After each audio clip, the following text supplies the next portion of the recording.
Hi, my name is Lindsay Ellis, and I am a speaker, author, and coach. I'm so excited to share on Conversations with Pearl. Hey, everybody, it's Pearl again from Women's Successful Living, and you're listening to Conversations with Pearl. And oh my gosh, we've had so much fun just the pre-show getting ready to introduce our next guest to you. She's if you guys follow me, you guys know I'm a big Bills fan. So she's a Bills fan. So look out, you guys.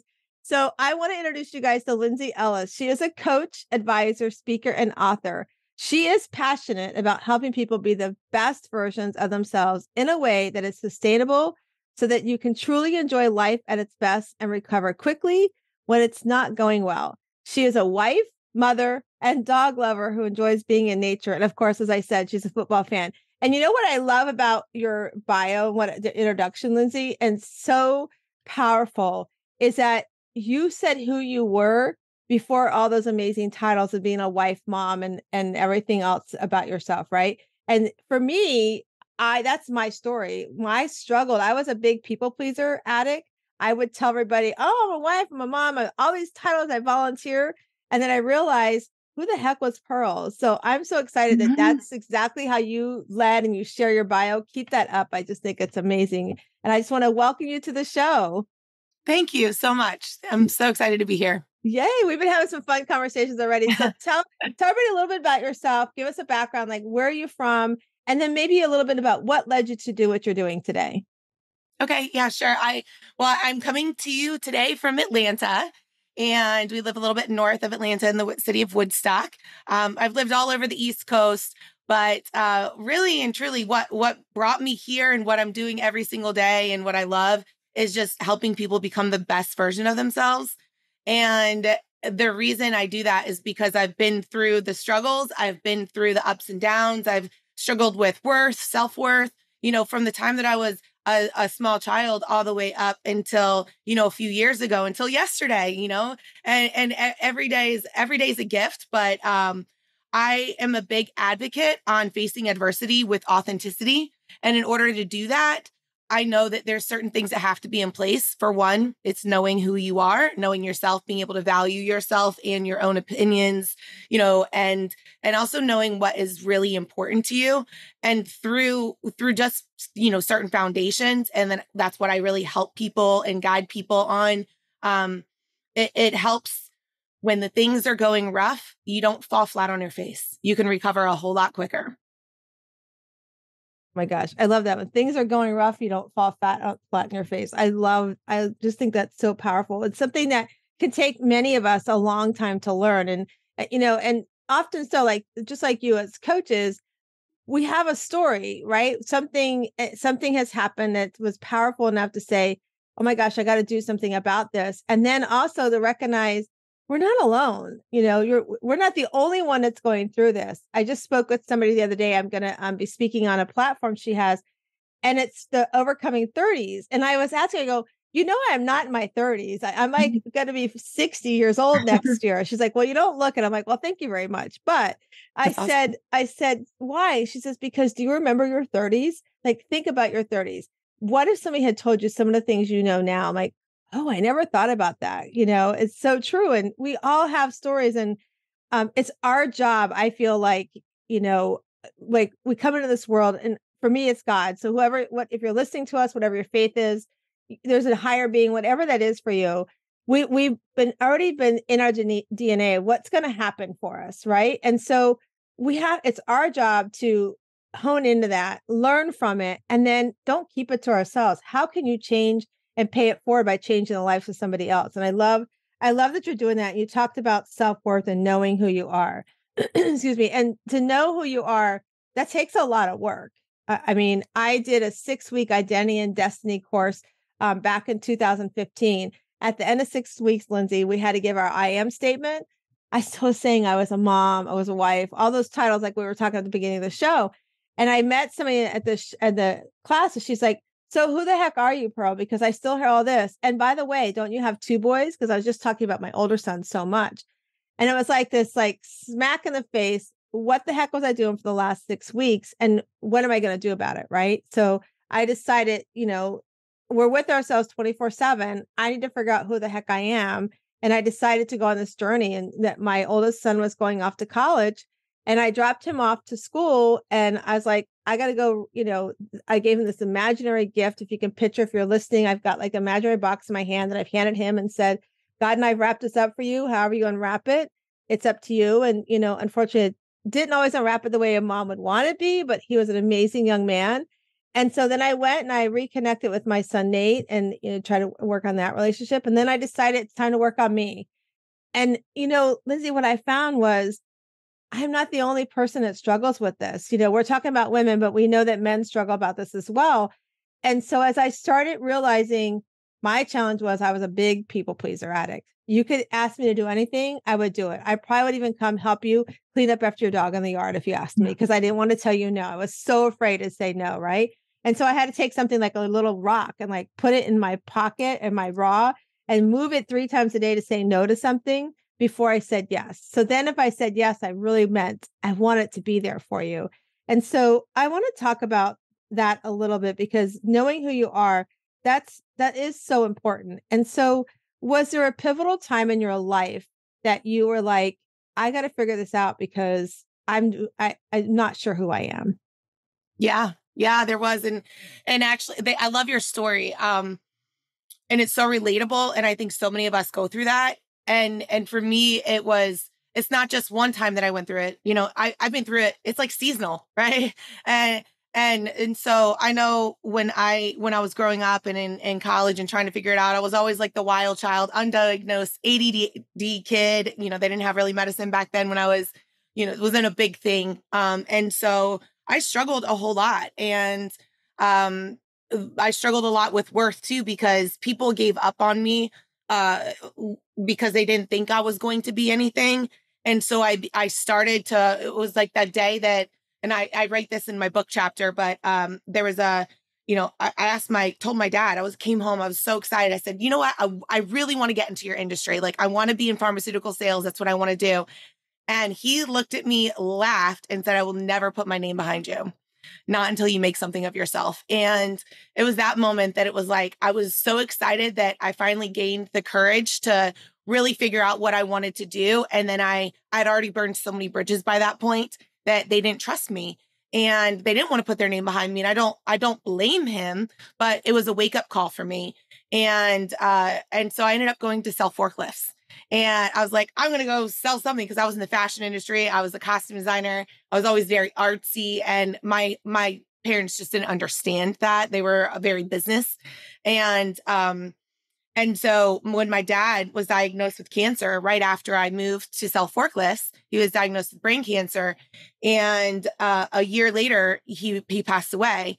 And 3 months after that, I got my first pharmaceutical job.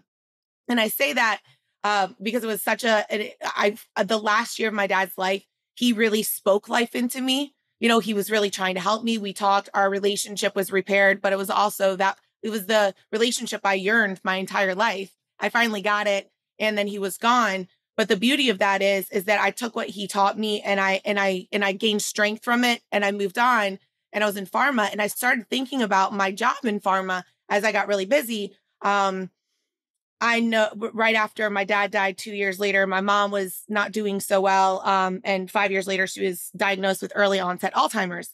And so here are my 2 very successful parents, very driven parents, who worked their whole lives so hard to grow in the corporate ladder, to be the best that they could be. And neither one of them got to enjoy their retirement. Neither one of them got to enjoy all the money that they were saving. They never took vacations. They never did, and so I realized, that thing is, my parents' life was cut so short, and I learned from them that I want to be the best that I can be, but I also want to enjoy life. And so I went on this personal mission on how can I do that? How can I do both? How can I achieve both? And then when I had my own son, it was just kind of the same thing where I was enjoying life. I was successful, but I wasn't truly happy. I wasn't confident. I had this kid, and I realized that I was his example, and I wasn't a good example. I didn't know what that looked like. And so I had to do my own vision work and figure out what that was. And five months later, there I was. I was 89 pounds lighter. I was running half marathons. I was doing all the things. And then 4 years later, it hit me again, when my mom was fully diagnosed, like fully diagnosed with Alzheimer's. And I made a decision to quit my job and figure out what my purpose is, because I was like getting really closer and closer and closer. And then it hit me again that I had an identity crisis because my job was who I was. And I really was becoming the person that I never wanted to become, because I was so wrapped up in the success that I was having and who I was and what I was doing to perform, that when I left my job, I thought it was going to be easy. It was my decision. It was my decision to move forward into purpose. But it was a whole lot easier to say than it was to do. And so there again, I had another issue. And so all these things are issues that we tie up in our own worth. And I became bound and determined over the last 7 years to figure out who Lindsay is, what that looks like, and how can you do it and be successful and be the person that you want to be and confident and live free from resentment and regret. That's so powerful. So if you're listening, take all that in that Lindsay just said, because so oftentimes, like you take your mom and dad, so oftentimes we get stuck in that mode of, I want to be good at my job. It's all about the career and everything. And then, because we think, that's going to bring all the things we want to bring to our family, and the money, the stability, all of that stuff.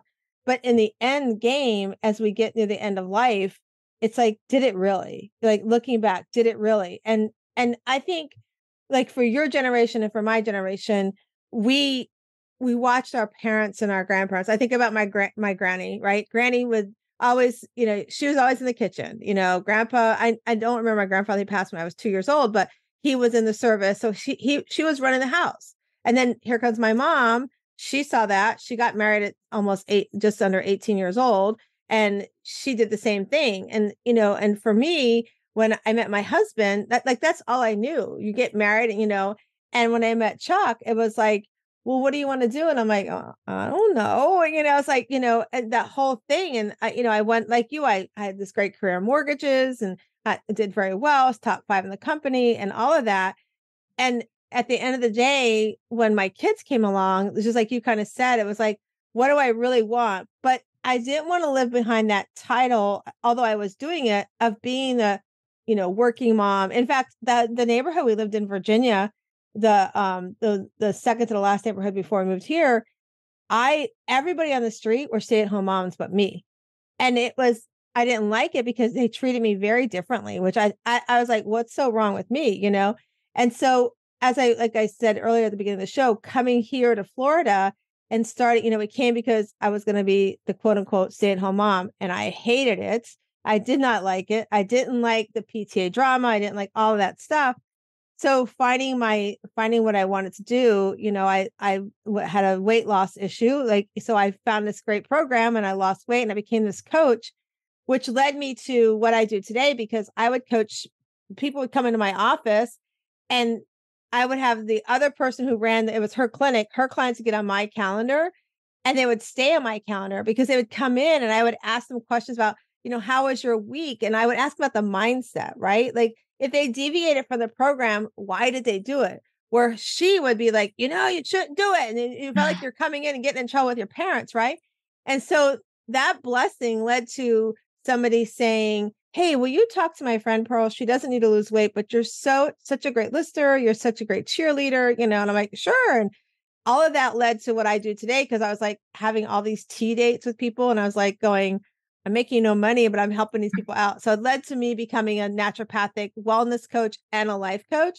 And like you said, it's like when we find our passion, when we realize like, well, you stop working to help take care of your mom, and then you realize you and I are not the only ones. There's women behind us, women ahead of us that have walked the same path and said, what am I doing? And what if I was to leave this? This is a question I ask my clients all the time. They're like, what? Why you ask me that? If you sat right now, and if you're listening to us right now, think about this question. This is a really powerful question. If you were not here tomorrow, if you guys know my story, I lost my son at 25 years old last year, July. We talked to him 20 minutes before he passed. And let me just tell you that this next question I used to ask this question before Matthew passed. Now I feel like it's even more powerful since he's passed. And that is, if you didn't have tomorrow and all your family could say at your eulogy is what they saw you do for self, not what they saw you volunteer for, not what they saw you do for your kids, not what they saw you do for your house and your spouse. What all they could do is stand up and say, what did they see Lindsay do? What would they say? And for me, before I went on this journey to figure out who I was, I didn't have the answer. I had no clue. I didn't know what I wanted. I didn't know who I was. And so if you're listening to us, ask yourself that question. And if you're not sure, reach out to somebody, reach out to a Lindsay or to me and talk to somebody. And that's what we do. I have a membership, Lindsay, it's called the Shiro League, and Shiro stands for Strong, Happy, Empowered, Radiant, Original Self. And we meet every Sunday evening, 8 to 9 p.m. on Zoom, not recorded because it's open, safe space. But I look at it as a great way to end your week and to start your week as about thinking about self. What have I done for myself this week? And it's a great group of women. But I mean, think about that, Lindsay. I would imagine until a few years ago, you probably would struggle with that answer as well. It's what an incredible story. And that question, just like it brought so much emotion up in me, because I do agree that it is so incredibly important. And you're right. I think it was about 2016. My mom was fully diagnosed with Alzheimer's. I was going through a messy divorce, and I really was hitting rock bottom. And I thought that I had already done the work because I'd lost all that weight. I thought that I knew who I was and my identity, but I lost my why. I lost myself along the way because I was no longer dealing with the same issues that I was dealing with before. And so I had new issues that I wasn't really acknowledging. And I was just kind of blind eyeing everything. And until I fell flat on my face. And that's when I discovered, hey, I picked up this binder and out fell a piece of paper of core values that I had written down with my job a few years earlier, which made me so angry because I was mad at the fact that why would I go through a workshop? Why would I have to do certain things if I never knew what to do with it? And so I've become this huge advocate in corporations and with my with the people that I help every day, and making sure that if you're going to invest the time to do something, to learn something, to make sure you know how to implement it, to make sure you know how to get it moving and to utilize what you're using and put it into practice every day. Because it's one thing to know your core values. It's a completely different thing when you know how to apply them to your life and live them every day and figure out who you are, which is what I tie to. Who are you? What do you like to do? What do people say about you when you're not around? Or if they were speaking at your eulogy, how do you make them feel? How do you feel about yourself? All of these things are tied to who we are and what our core values are tied to.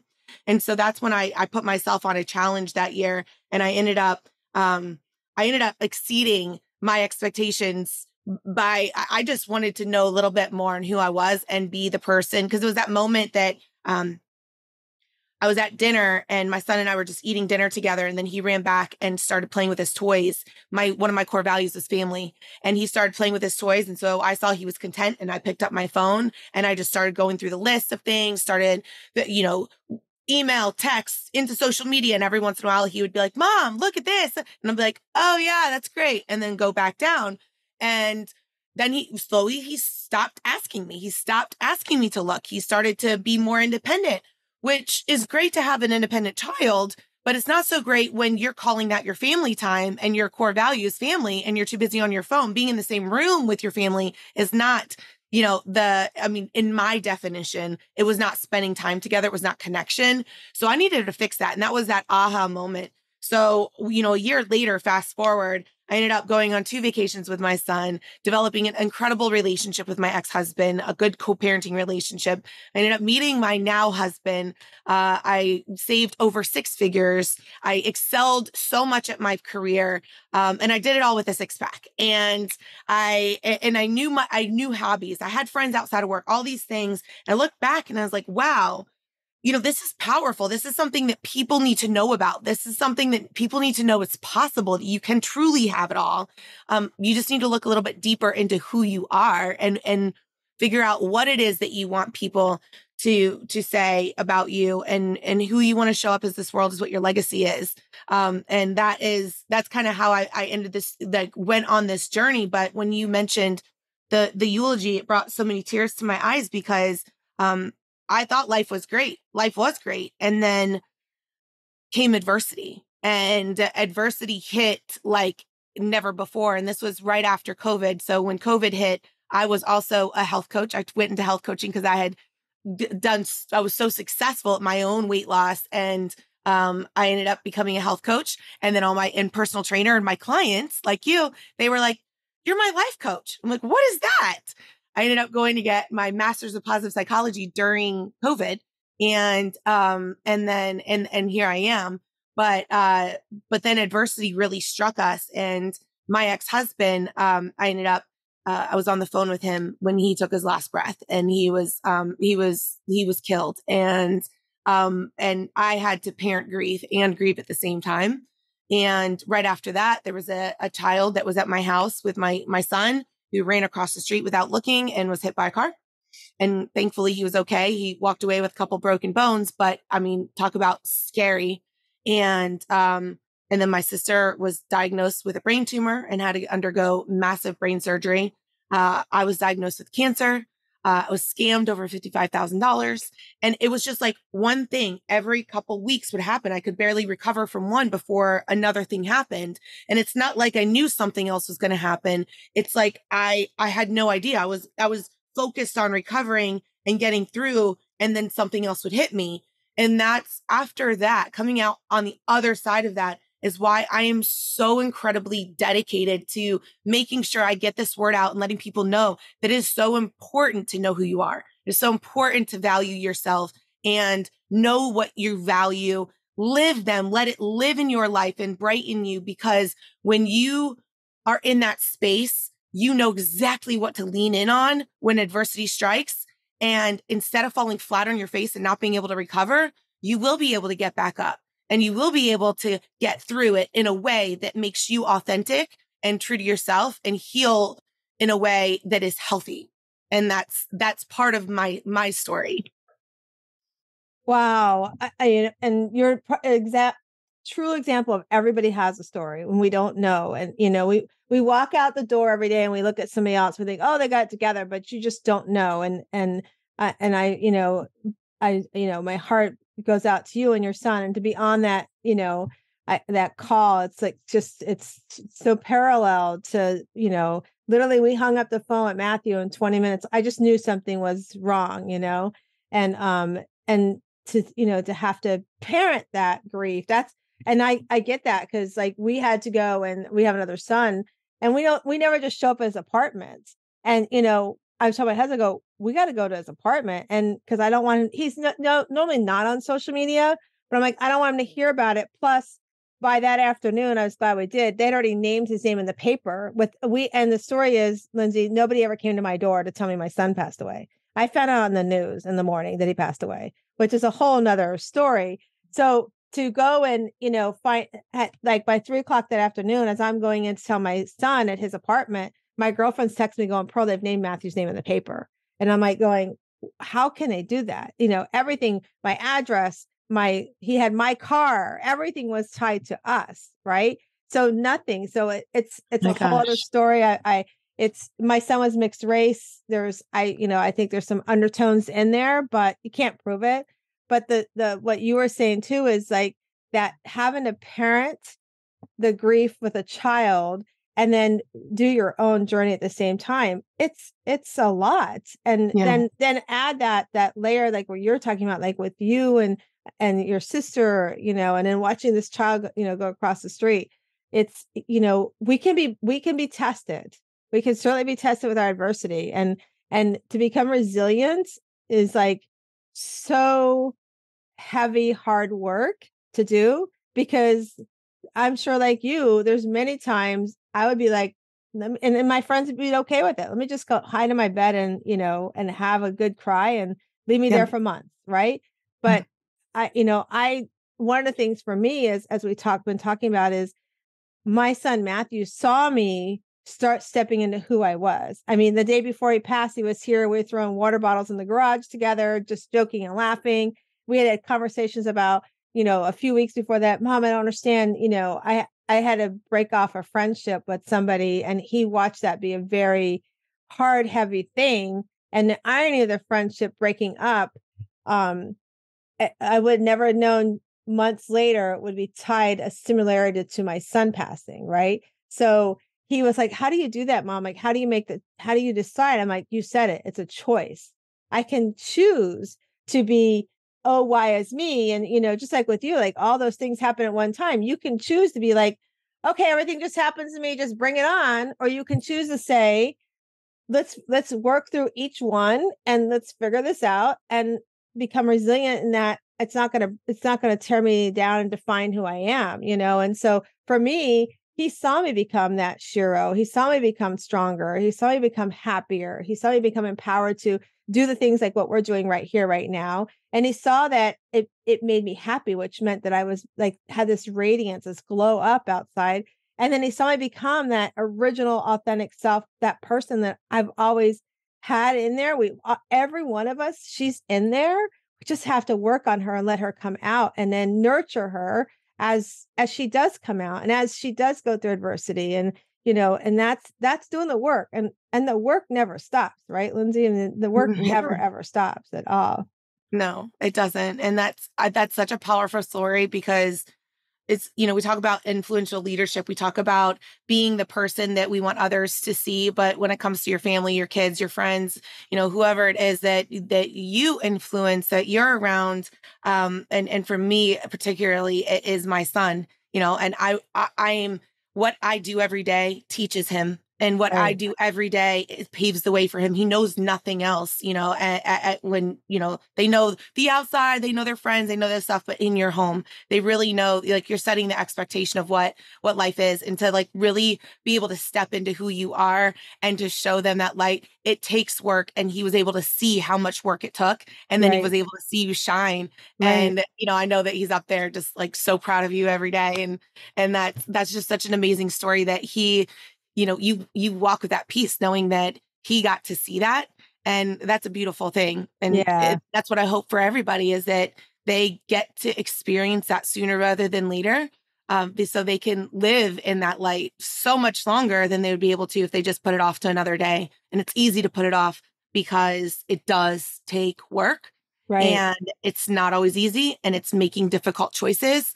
I remember for me, my biggest fear was, what if my boss thinks I'm not committed? What if my customers, my clients think that I don't care about them anymore? What if I lose friends? And I had to think about that. And I said, what if I lose friends? Are they really my friends if they're not going to support me for who I am, or because of a way that I feel, or a decision that I make, or because I'm trying to better myself? Are they really the friends that I need? And, asking myself that question, it's fear, because it's like letting go of something that you hold so closely, but it's making that brave choice to honor yourself. And same with my customers and my boss. It was just like, I'm doing this for myself so I can be better for everybody else, because you can't give from an empty cup. And if I'm feeling empty, it is only going to last so long before I snap.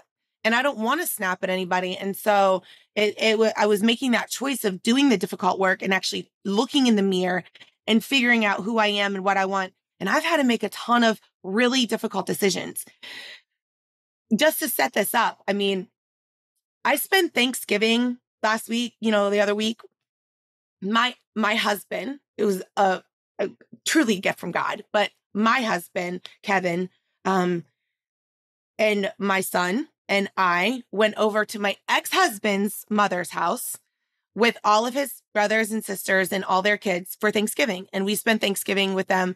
Last year, my husband's father flew up from West Palm, and we all went over to their house for Thanksgiving. And so to put it in context, my ex-husband is no longer living, but I spend Thanksgiving with his family, with my now husband. You can imagine what a complex situation that looks like from the outside looking in. But in order to get to that place, I had to make a decision that I don't care what other people think. And I had to make a decision to be around the people that fill me up, around the people that support me, to be around the people that I want my son to know who his dad's family is and where he comes from. But also I respect them greatly and made the decision. And when we were going through such a hard time, it was really hard for people to actually really understand the amount of trauma that we were dealing with, because in a lot of people's eyes, it was my ex-husband. They didn't know that I was on the phone with him. They didn't know that I spent hours on the phone with him, like day in and day out. They didn't know a lot of things. And they didn't need to, because it was none of their business. But when he passed away, they had no idea how much my heart broke. And then to know that I had to communicate that to my son and be there for my son at the same time.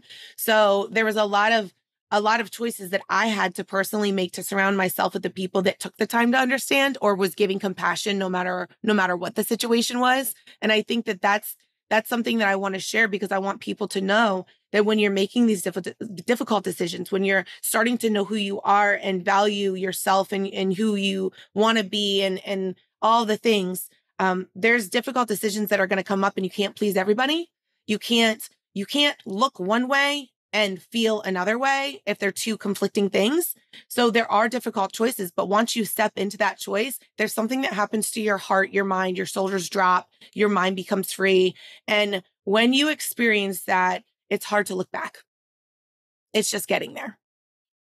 Oh my gosh, it's so true. It's everything you said. It's so true. People, and it's like you said, my friend Lisa Pulliam, if she's listening, a shout out to her. She calls it your balcony people. Like, who do you have on your balcony? And who are you going to surround yourself with?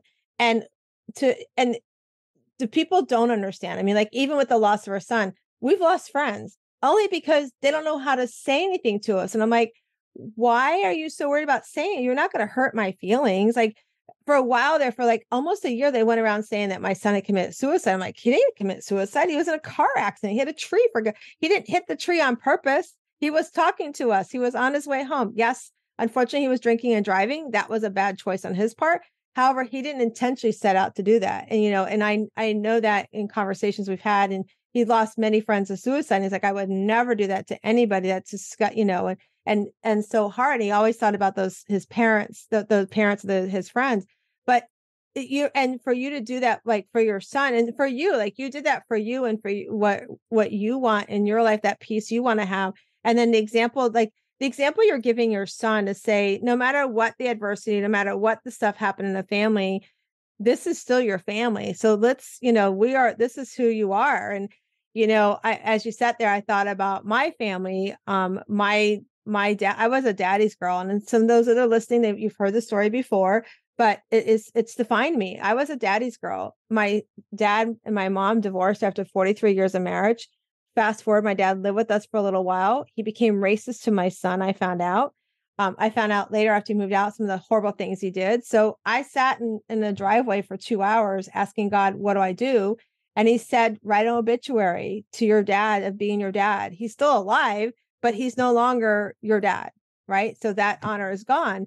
Fast forward, my mother, who I was in my 40s when my parents divorced, got mad and said I disrespected her because I let my dad move in with us. It's like, you should, just like what you did with your son, find a way to, you should be happy that I'm trying to build a relationship with my dad and have a relationship with you.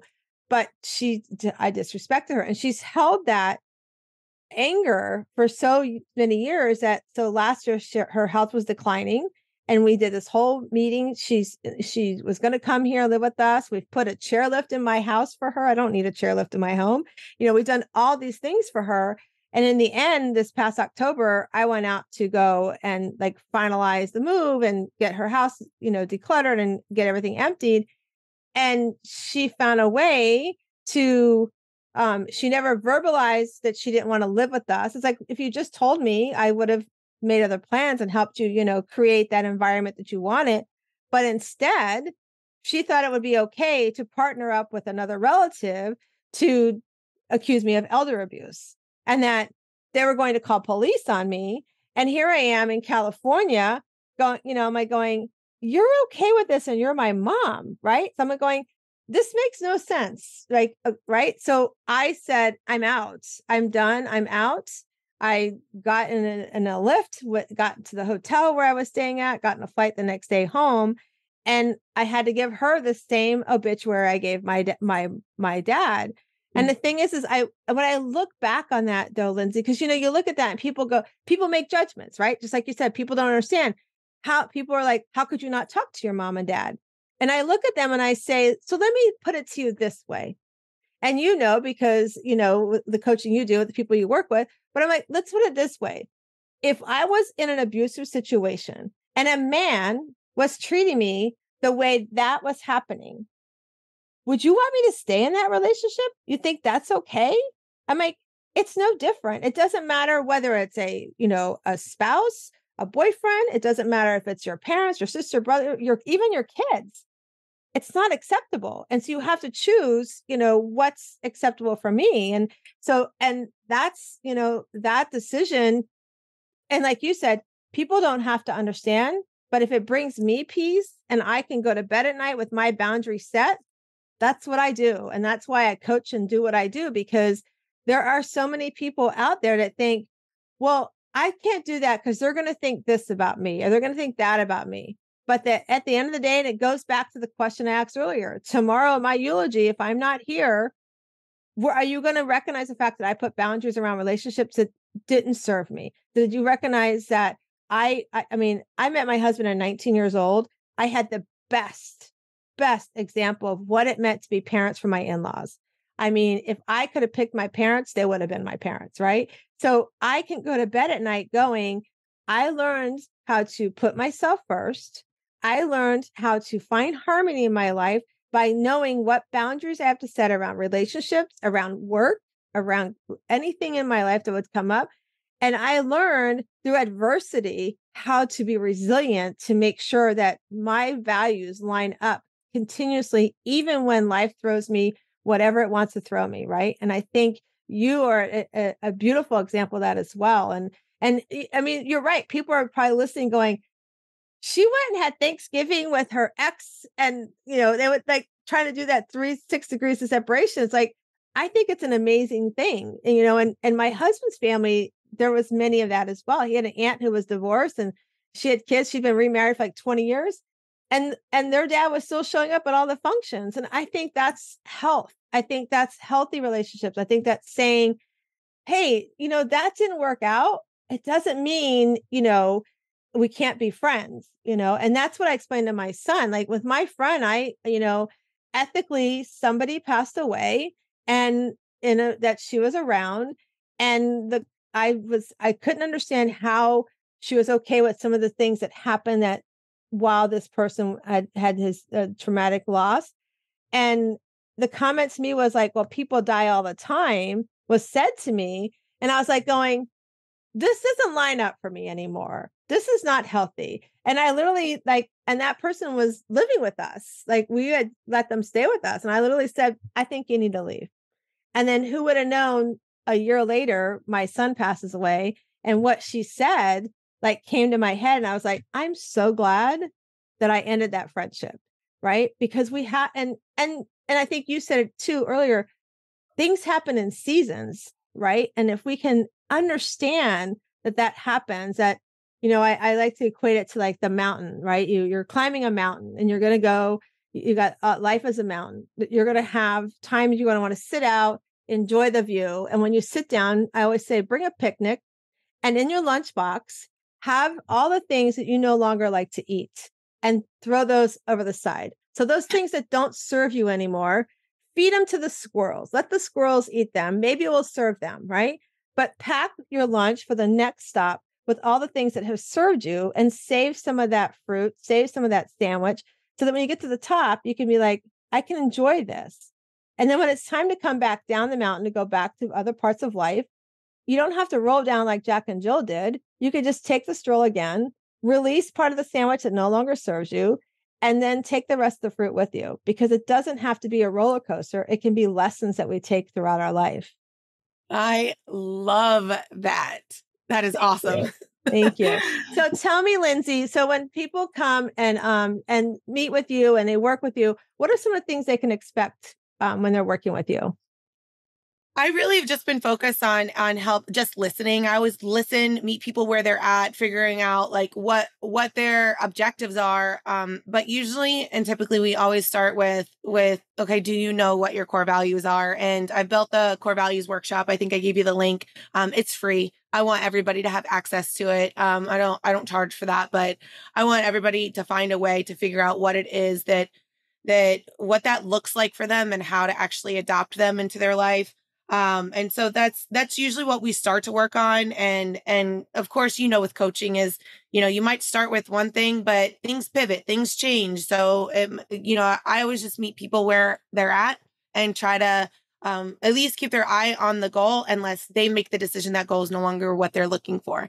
But I love doing it. I love, and I'm a senior client advisor for a company right now where I work with corporations, to really improve the culture. I'm so passionate about helping the culture of organizations, come together because the people that we're talking about right now make up those organizations a lot of the times. And how can you go to work and be the best version of yourself at work and be the best version of yourself at home? That's just what I'm so incredibly passionate about. It's what I've been passionate about, since I lost my father, just making sure that people can show up for themselves. So a lot of the work that I do is, you can always reach out to me. A lot of the work I do is associated with those corporations, but I also help people one-on-one to figure out who they need to be, especially when it comes to parenting as well. And relationships, co-parenting. I've done a lot of that work. I love that. Show up for yourself. I love that. We have to show up for ourselves. Definitely. So tell everybody how they can reach you. I know we're going to put everything in the show notes where they connect with you for the download as well as you shared. But for those that are listening and may want to write it down, tell us where they can reach you at. The easiest place to find me is thelindsayellis.com. That way you can get to me. You can get to my free downloads. You can get to my social media. You can so the thelindsayellis.com is the So we will put that best in place. there.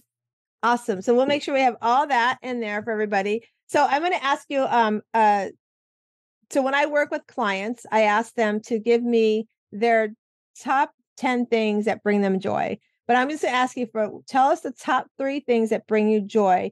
And so people go, my kids, that's great. My kids bring me joy too. But what about your kids bring you joy, right? Not just that I birthed them or adopted them or whatever the story is, but what about your kids bring you joy? So give me 3 things that bring you joy. Okay.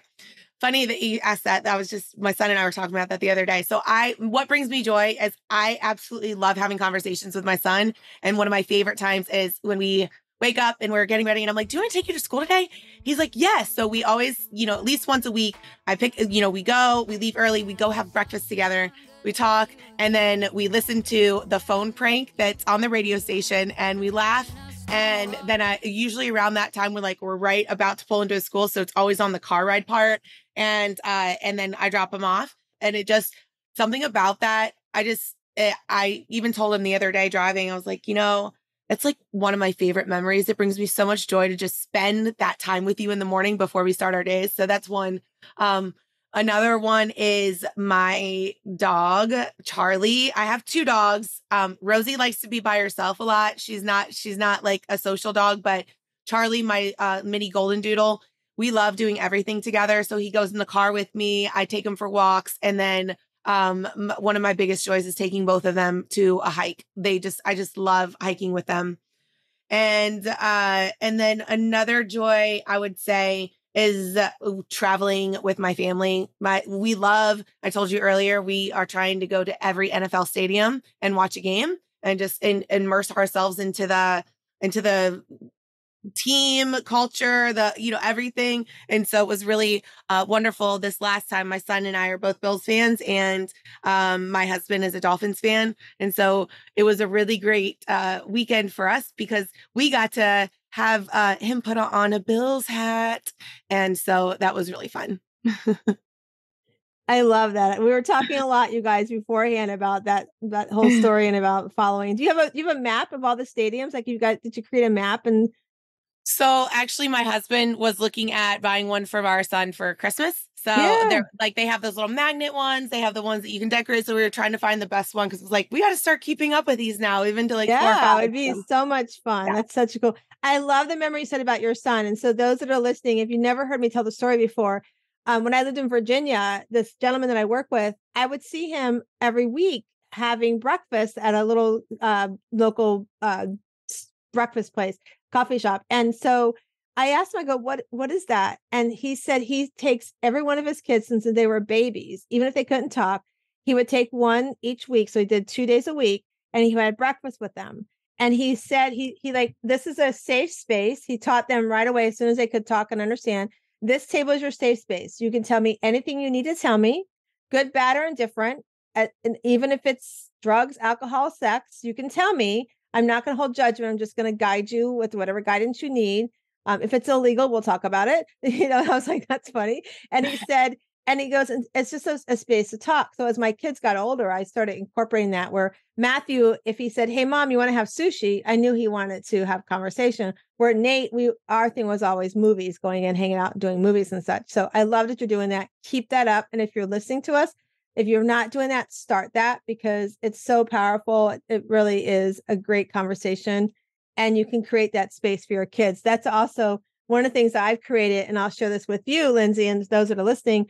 Our kids go, you remember when we were younger, we'd go to parties and stuff and we'd go out. And if we wanted to leave a space, but we were afraid to leave. So we created a thing where our boys would call and be like, hey, mom, how is Matt feeling? Right. Well, Matt's fine, but that was their way to say, I need you to come get me. Right. So we would just go and pick up, no questions asked. So so we just create that space. I think it's so powerful. So thank you so much for sharing that. And we're going to put everything on the context for Lindsay in the show notes. So I told Lindsay already, you guys, if you're listening, we do these cards called Better Questions, Better Life. So we're going to go ahead and we're going to shuffle the cards. And Lindsay, you'll tell me when to stop and we're going to read your card. So here we go. Stop. All right. So yours says, what principles do I live by? What principles do you live by? Like principles, meaning like what is like my rules kind of thing. Yeah. So the rules that I have, and it's actually the chapter in my book, in the Warrior Women book, it's called Never Let Your Head Get Bigger Than Your Heart.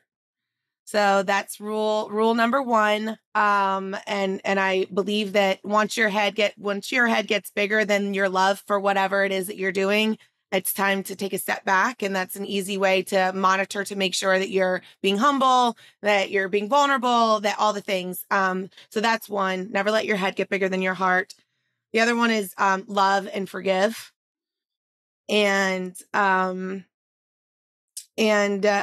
always, people don't remember what you say all the time, but they remember how you made them feel, that Maya Angelou quote. And so I kind of live by that to make sure that I leave things better than how I found them.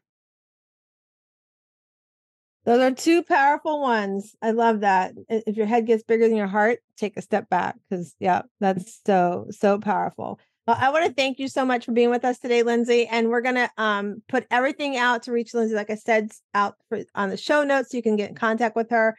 And I just want to remind you, I know we talked about it earlier today, but we do have the Shira League. So if you're listening and you want to join us, it's free to come join us for a couple of times. Come visit us, see what we're about, meet the other women. We have some amazing women that are working on self-care, self-development, just supporting one another in life and everything that life brings, the good, bad, the different.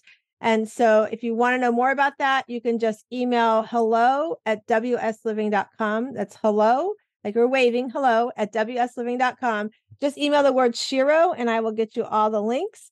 And I just want to remind everybody, as we say all the time, we come into this world, we are a little rough oyster on the outside. We've got some work to do, but as you do the work and you start opening it up, you will find your oyster within. So I hope you guys all go out today and I hope you find your inner pearl of greatness. Make it an amazing day. Hello, sunshine, good to see you again. Had to walk out to let you back in. Stuck in a storm of Hi, my name is Pearl Sharenza, and I'm with Women Successful Living. And I want to tell you a little story. You see, once upon a time in the middle of COVID, I noticed that more and more women were overwhelmed. We were having to balance households. We're having to become teachers. We're having to work our job while we're trying to become a teacher. We were sitting in our home with our children and our spouses or our loved ones and feeling overwhelmed. We were lost for where we're going to find space in our own house. So I was feeling that this overwhelm was stressing women out more, that they felt like they could not have a Calgon take me away moment. They felt like everywhere they turned, somebody in the house would find them, or their job wanted them on another Zoom meeting. And I just felt so sorry for these women as I spoke with them and felt the pain because I too was feeling sorry. I was feeling sorry that I couldn't go out and do the things I love to do. I could go out, yes, and take a walk and sit on my front swing, but I couldn't go to the community meetings and the fundraiser functions or go have lunch with a friend or go to the movies with my husband or just take a moment away from everything that we're responsible for as moms and wives in our homes, right? You become that CEO mom and you're running a household. But then if you're working outside of the household, not only are you a CEO mom, and if you're asking what a CEO mom is, that's a mom who is running the household. Because let me tell you, you're not sitting around eating bonbons every day. You truly are running a business of a home. But then maybe you also work outside of the home. And here you are, you're trying to balance working in the home, working outside the home. And then maybe you have children and you're having to learn how to become a teacher because bless our teachers, they're trying to learn a whole new way of teaching through Zoom. And so as I spoke to the women in my community and my clients, I found they were also feeling all this overwhelm. They were becoming stressed. They were sitting in the home with their children and their spouse, and they're going, I'm with you 24 hours a day, 7 days a week. I love you, but I don't love you that much. Were you feeling that way too? So I found as they were feeling this way that I had to do something. And every day, about a month after into the pandemic, I decided to try something new. I decided to create a space where we could meet via Zoom. And yes, I know another Zoom meeting, really, Pearl? But I just knew that was the only way that we could get together. And the rule was you had to go in a room where you could put a note in the door and say, I'm on a break. I'm on a timeout. Whatever you want to call it, you could make that note on your door. Because really, we have to take time for ourselves in order to really take time and care for our family, our loved ones, and our job the way we know we want to and we need to. So what I did is I created what we called our self-care Sunday evening. And it actually became Sheroes is what we ended up naming it. Because we as women, we are the hero of the house. We're the hero of everything we do for our family, our friends, our job, whatever that is that you're responsible for, right? But are you really the hero for yourself? So that became important to me. So one day I decided I want to pour into these women. So I brought them together on a Zoom meeting. We met Sunday evening, 8 p.m. We finished up by 9 p.m. We just had conversations. What was challenging them? What was the pandemic bringing up for them? How were they doing mentally? Were they doing something to take care of themselves? And if you heard me before, I say bathtubs and taking baths are not self-care, but really during the pandemic, sometimes that's all you could do was get in a tub with bubbles and take a few minutes for yourself, right? So as we poured into them, I noticed that they were starting to enjoy the self-care. They were starting to be less stressed. They were starting to communicate better with their family and their loved ones because they could communicate why they were taking time for themselves. They were able to communicate that it's not that I don't love being with you. It's that because I love you so much, I need time for myself. So on Sunday evenings, we worked on things about self-care challenges. We created a challenge of self-care where every day they had to do something. It could be something that took them 1 minute, or if they wanted to, it could be something that took them an hour. But it was their job to do something for themselves every single day. And then because of that, they saw that their family, they were worried that their family might make them feel guilty. So we started incorporating ways that they could do self-care for ourselves as we also did something with our family, right? So in some cases, we found that we had moms sitting and just watching TV, silly cartoons with their children. That's self-care, right? Or maybe playing a puzzle game or putting a puzzle together. And then when it came to their spouses, we found that they were sitting and finding movies on Netflix or writing, playing cards, or even we gave them a challenge. We have a friend that has these great cards. They're called Better Questions, Better Life. We even would pull a card and have a discussion with our loved one around that card. And then as they were working from home, some of our professional women were finding that their jobs were having much more demand on them, that because they were home, they could actually kind of have more time they could grab for them. Oh, well, you're home all day long, so you really don't need to take a break. So they started finding that some of their jobs and their bosses were expecting them to give more. So we talked about how to set boundaries around our schedules. We talked about how to set boundaries around how much we want to be on Zoom. And as we did that, we found that the women were less stressed and they were actually performing their job performance better. They were having better and more improved relationships with their loved one, with their children.